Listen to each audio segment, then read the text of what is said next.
Certainly. We had a bill this morning on a rather delicate issue of sewage. Going back a number of years, the Corporation of Hamilton recognized that they needed to start putting some money aside for capital upgrades to the sewage system, which, as everybody knows, deals with everybody within the municipal boundaries, but there are also a lot of others that are connected up.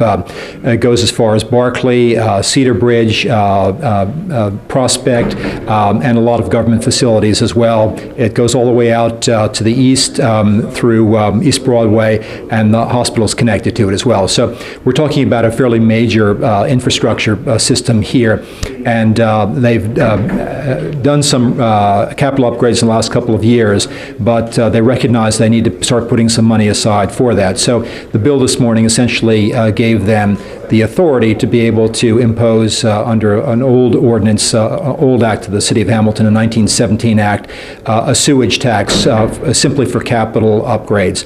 The tax is likely to be very modest. The maximum they can assess is some 25 cents per $100 for a small residential ARV of about 30,000. That looks like it's going to be about $75 per year. Larger property, maybe up to $250. That would be the maximum. So we're not talking about a large imposition on most people here. But of course, if we don't have these upgrades and we don't do this, then the consequences could be quite catastrophic in terms of sewage into Hamilton Harbor or worse on the street.